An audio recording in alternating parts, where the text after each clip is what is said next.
우주와 우리가 살고 있는 이 세상에 질서가 있습니다. 또 혼돈 가운데 빠져 있지 않음을 우리가 보게 됩니다. 이것은 뭘 말하는 거냐? 이 세상 속에 하나님의 계획이 있고 또 하나님의 뜻이 있다는 것을 증명해 주는 것입니다. 성경을 보면 하나님은 계획을 가지고 계시고 또 그대로 행하시는 분이라고 분명하게 말하고 있습니다. 오늘은 애굽을 향한 하나님의 계획을 생각하면서 나를 향한 하나님의 계획이 무엇일까 진지하게 고민하는 그런 시간이 되기를 간절히 원합니다. 오늘 1절에 보면 애굽에 관한 경고라. 보라, 여호와께서 빠른 구름을 타고 애굽에 임하시리니, 그렇게 말씀하고 있습니다. 하나님이 빠른 구름을 타고 애굽에 임한다. 신속한 심판을 의미합니다. 심판이 빨리 이루어질 것을 말하고 있습니다. 왜 하나님이 애굽을 심판할 계획을 가지고 계실까요? 그 이유는 명백합니다. 종교적으로 도덕적으로 타락했기 때문입니다. 그 외에 또 한 가지 중요한 이유가 있는데, 유다 백성들, 즉 하나님의 택한 백성들이 하나님을 의지해야 될 터인데, 어려운 일이 생기면 하나님을 의지하는 것이 아니고 이웃 나라들을 의지하는 경우를 많이 보게 되죠. 특별히 유다가 이 애굽이라는 나라를 의지합니다. 그래서 하나님이 이 애굽을 치심으로, 애굽이 파멸을 맞이하게 함으로 유다가 의지했던 것들이 헛된 것이다, 아무 소용이 없다라는 것을 깨닫게 하려고 하나님은 애굽을 심판하겠다고 말씀하고 있습니다. 애굽은 우리가 알다시피 세계 4대 문명 발상지 중에 하나입니다. 특히 아수르 제국이나 바벨론 제국이 나타나기 전까지는 지구상의 최고의 강대국이 애굽이었습니다. 그렇게 되다 보니까 소위 말하는 족장시대 때에 아브라함의 그 후손들을 보게 되면 문제가 있을 때마다 애굽을 의지하는 것을 우리가 많이 보게 됩니다.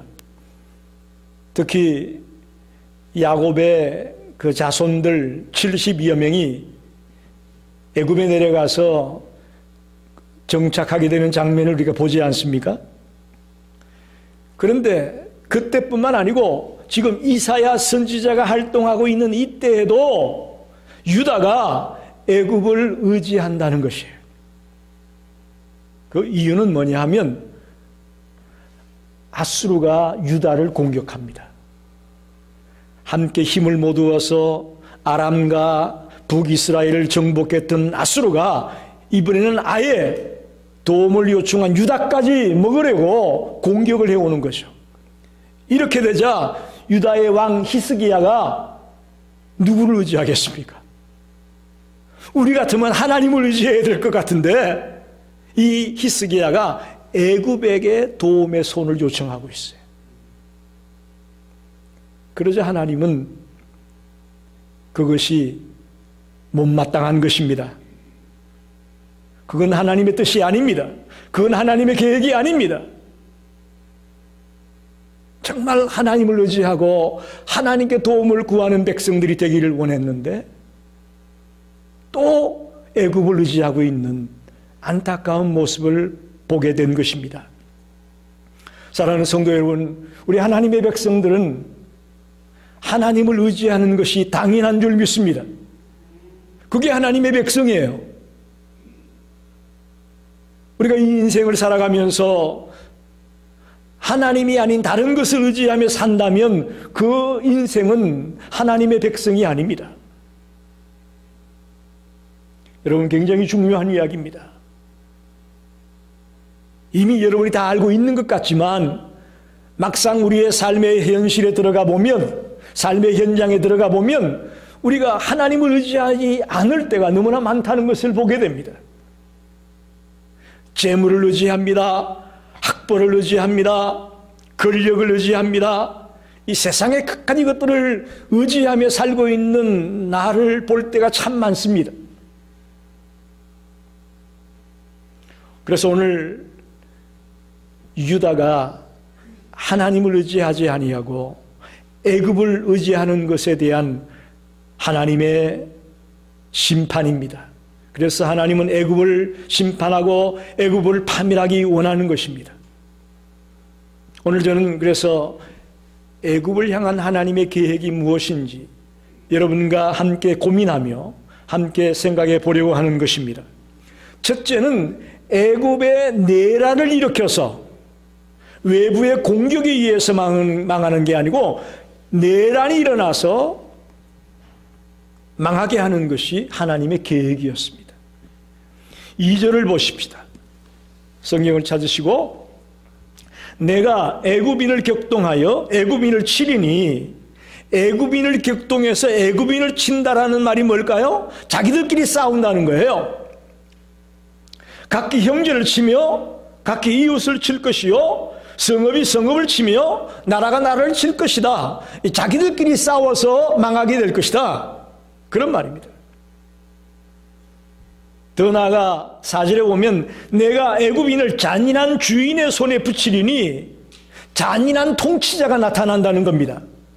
아주 폭정을 하는 통치자가 나타나서 백성들을 못살게 굴고 힘들게 하면서 사회적 혼란이 벌어지고 사회적인 분열이 일어나게 해서 애굽 스스로가 망하게 되는 그런 계획을 하나님이 갖고 있음을 오늘 본문에서 우리가 발견할 수가 있습니다.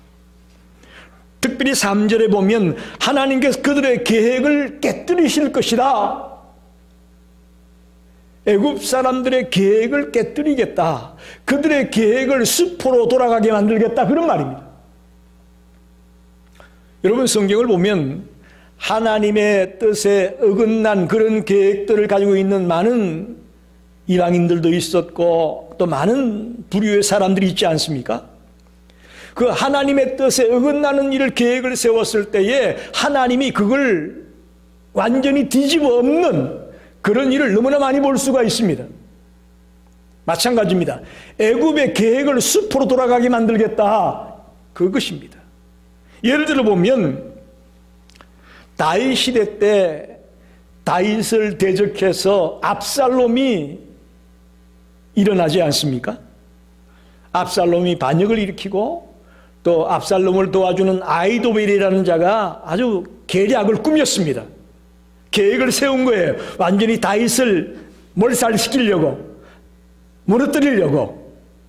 근데 그대로 됐습니까? 그들의 계획은 숲으로 돌아갔습니다. 완전히 다 이긴 거예요. 다 쫓아내고 차지했어요. 압살롬의 계획이 다 이루어진 거나 마찬가지였어요. 그러나 하나님은 그들의 계획을 숲으로 돌아가게 만들어서 이 압살롬이 아히도벨의 말을 듣는 게 아니고 후세라는 사람의 말을 들어서 즉시 쫓아가지 아니하고 나중에 쫓아가게 되면서 다윗이 다시금 회복되는 길이 열리게 되죠. 이 인간의 계획을 숲으로 돌아가게 하는 경우가 성경에 굉장히 많이 나옵니다.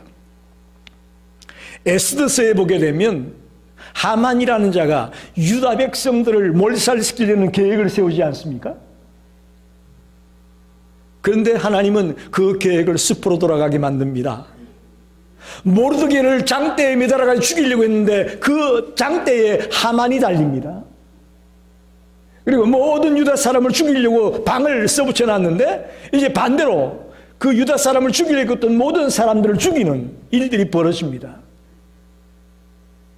악한 무리들의 계획을 숲으로 돌아가게 만드는 경우가 너무나 성경에 많이 나옵니다. 하나만 더 예를 들면 다니엘 시대 때에 이 다니엘을 미워하는 시기하는 관리들이 계략을 꿉니다. 30일 동안 왕에게만 기도해야 되지 다른 신이나 다른 어떤 누구에게 기도하는 자가 있으면 사자굴에 집어넣자. 그게 그들의 계획이에요. 그들 딴에는 아주 멋진 계략을 꾸몄다고 생각했을 거예요. 그죠?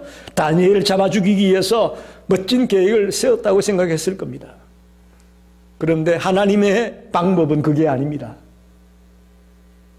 사자굴에 던져졌던 다니엘은 머리카락 하나 상하지 아니하고 거기서 건져냄을 받는데, 그 계략을 꾸몄던 간신배들은 사자굴에 집어넣자마자 땅에 떨어지기 전에 사자에게 먹히고 마는, 그들의 계략이 실패하고 마는 장면을 성경에서 말하지 않습니까? 이겁니다. 애굽이 내란에 의해서 무너지게 되는 것이 하나님의 계획이었습니다. 그들이 아무리 좋은 계획을 세우고 좋은 아이디어를 내었다고 할지라도 그것이 하나님께서 수포로 돌아가게 만들어버리면 아무 소용이 없다는 것을 분명하게 보여주고 있습니다. 사랑하는 성도 여러분, 우리도 마찬가지입니다. 2021년을 살면서 많은 계획을 여러분 가지고 있을 거예요. 그 계획이 하나님의 뜻 안에서 진행되는 계획이 되기를 바랍니다. 그럴 때 그것이 수포로 돌아가지 않게 되지, 그럴 때 그 계획이 이루어지게 될 것이죠. 그렇지 않으면요, 하나님이 그 계획들을 수포로 돌려버리면 아무 소용이 없는 것이에요. 이 명백한 애굽의 모습을 통해서 저와 여러분이 도전받기를 원합니다. 하나님은 첫째로 애굽의 내란을 통해서 애굽을 멸망시키는 계획을 갖고 있었습니다. 두 번째는 가뭄이라고 하는 자연재해를 통해서 애굽을 멸망시키는 것이 하나님의 계획이었습니다. 5절로 10절을 보십시다. 강들이, 바닷물이 없어지겠고 강이 잦아서 마르겠고 강들에서 악취가 나고 애굽의 강물은 줄어들고 마름으로 갈대와 부들이 시들겠으며 나일 가까운 곳 나일 언덕의 초장과 나일 강 가까운 곡식밭이 다 말라서 날려가 없어질 것이며 어부들은 탄식하며 9절에 세마포를 만드는 자와 배 짜는 자들이 수치를 당하며 그의 기둥이 부서지고 품꾼들이 다 마음에 근심하리라, 그렇게 말합니다. 애굽은 그들의 땅을 일컬어서 나일강의 선물이다, 그렇게 말했습니다. 아까 전에 말씀드렸지만 애굽이 4대 문명 발상지 중에 하나가 될 수 있었던 것은 나일강 때문이었습니다. 나일강이 주는 여러 가지 이익들 때문에 그들은 어업과 농업을 통해서 경제적으로 부유해지고 그만한 강국이 될 수 있었던 거죠. 나일강으로 인해서 그 애굽이라는 나라가 최강대국이 될 수 있었단 말입니다. 그런데 그 나일강이 기근으로 말미암아 바짝 말라드니까 어업이 안 됩니다. 또 물이 없으니 농업도 안 됩니다. 경제적으로 완전히 붕괴되는 위기에 빠지게 되면서 애굽이 망하게 될 것이다, 그런 말입니다. 10절에 기둥이 부서지고 춤꾼들이 다 마음에 근심한다. 기둥은 상류층 사람들을 말합니다. 상류층의 사람들을 기둥이라고 표현하고 있고 춤꾼들은 하류층의 사람들을 말합니다. 나일강이 말라지니까, 가뭄이 오게 되니까 상류층의 사람도 하류층의 사람도 다 근심하며 안타까운 모습으로 전락되고 말았다, 그런 말입니다. 여러분 여기 보십시오. 우리가 살아가는 이 세상에는 하나님의 은혜가 없이는 살 수가 없는데요, 특별히 그 하나님의 은혜 가운데 일반 은총이라는 것이 있습니다. 일반 은총. 주님을 믿는 자든 믿지 않는 자든 누구든지 다 골고루 누리고 있는 이런 모든 은혜들을 일반 은총이라고 말합니다. 여러분 춥다가 태양이 비추기 시작하면 따뜻하잖아요. 그거 믿는 사람에게 하는 태양 비추나요? 불신자에게는 태양이 안 비치나요? 아니지 않습니까? 모든 사람에게 다 골고루 이 빛이 비추어지는 것이에요. 이게 일반 은총이에요. 비가 미국 땅에만 오고 이 한국 땅에는 안 옵니까? 여기도 오고 저쪽에도 오고 모든 자에게 비가 골고루 뿌려지지 않아요? 이런 것들이 일반 은총이에요. 공기를 마시는 것도 마찬가지고요.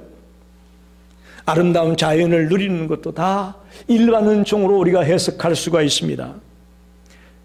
그런데 이런 일반 은총은 하나님께서 제한할 수 있다는 거예요. 그래서 가뭄이 오기도 하고 또 홍수가 나기도 하고 하나님이 얼마든지 이 일반 은총을 제한해서 심지어는 하나님의 자녀들까지도 그것으로 인해 고통을 당하고 아픔을 당할 수 있다는 것을 말하고 있는 거예요.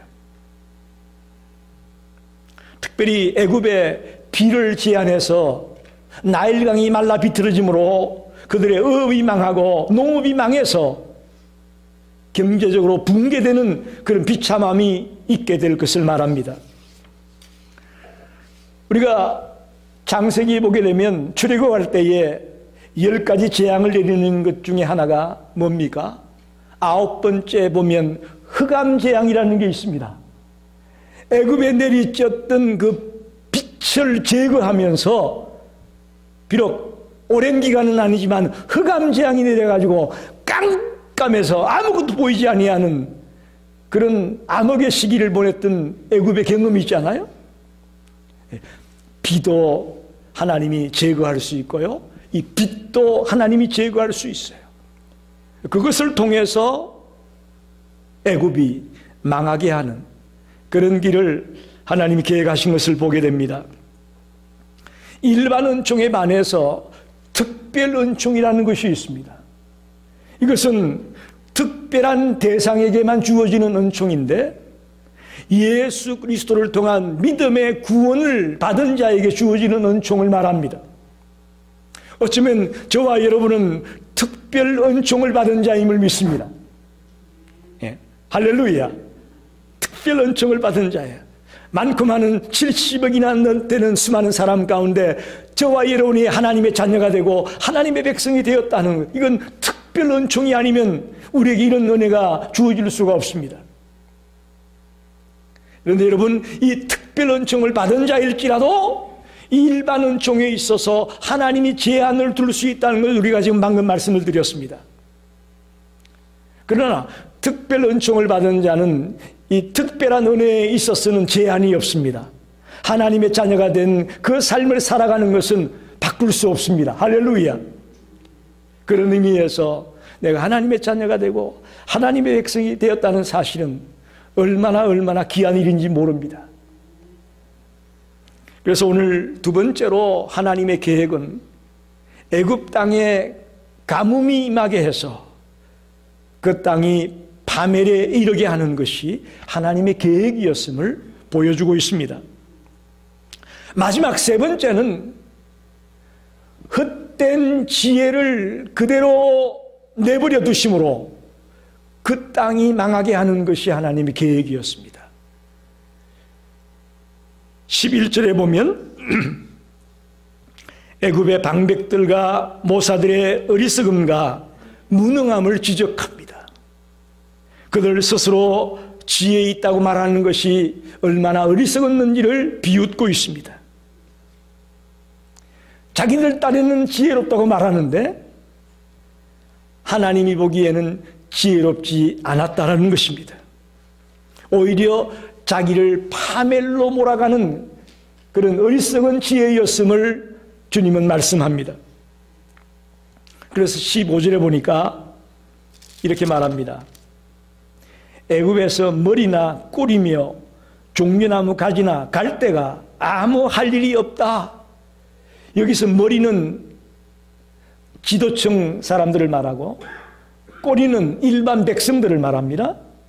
종려나무 가지는 부자들을 말하고 있고 이 갈대는 가난한 자를 말하고 있습니다. 지도층의 사람이나 일반 백성이나 또 부자나 가난한 사람이나 아무것도 할 일이 없는 속수무책의 순간을 맞이하게 될 거다. 놀라운 이야기입니다. 자기들 딴에는 꽤 지혜가 있다고 생각하고 자기들의 계획이 또 자기들의 지혜가 이 나라를 되살릴 수 있을 것이라고 생각했습니다. 그러나 그 지혜가 오히려 그들을 무너뜨리고 그들을 망하게 하는 지혜였다는 것을 지적하고 있습니다. 세상적으로 볼 때에 애굽 사람들의 이 지혜 굉장히 높은 겁니다. 그 당시에 가장 학식도 많았고 또 책도 많이 있었고 여러 가지 면으로 볼 때에 애굽의 지혜가 지식이 뛰어났음을 우리가 알고 있습니다. 그러나 가장 중요한 지혜가 그들에게 없었습니다. 지혜의 근원이신 하나님을 알지 못했고 또 하나님이 주는 지혜를 갖고 있지 않았다는 것입니다. 또 하나님의 뜻을 알지 못했습니다. 그로 인해 그들은 어리석은 자가 되고 말았고 그들은 파멸의 지경에 다다르게 될 수밖에 없었다. 그렇게 성경이 말씀합니다. 여러분, 오늘 14절을 보십시오. 굉장히 중요한 말입니다. 여호와께서 그 가운데 어지러운 마음을 섞으셨으므로 애굽인들의 마음에 어지러운 마음을 섞었다. 그런 표현이 나옵니다. 이거 쉽게 말하면 하나님께서 애굽 방백들의 그 지혜를 혼란케 했다. 그런 말입니다. 이걸 잘못 오해하면 안 됩니다. 하나님이 애굽 사람들을 망하도록 그렇게 일부러 계획을 세웠구나 라고 생각하시면 안 됩니다. 하나님은 어느 나라나 어느 개인이나 일부러 그들을 망하게 하기 위한 계획을 세우는 분은 아닙니다. 여기서 어지러운 마음을 섞으셨다는 그 말은 출애굽할 때 10가지 재앙을 바로에게 내렸을 때 바로의 마음이 어땠어요? 하나님이 바로의 마음을 강팍하게 하사 재앙을 보고도 보내지 않잖아요? 그러니까 바로의 마음이 강팍했다라는 그 표현과도 같습니다.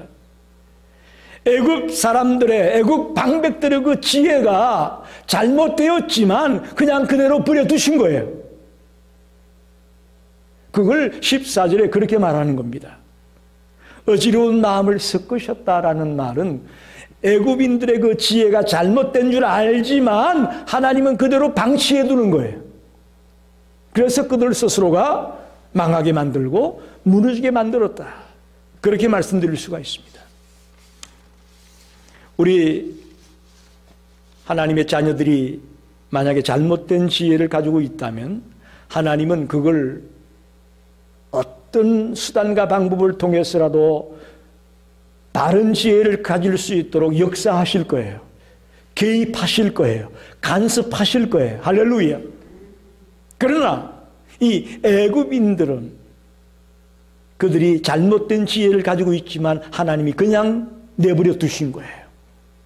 그래서 그들로 하여금 망하게 만들고 그들로 하여금 파멸에 이르게 만들었다. 그렇게 성경은 설명하고 있습니다. 애굽인들의 지혜는 하나님을 알지 못하는 지혜였습니다. 그들의 지혜는 헛된 우상을 섬기는 지혜였습니다.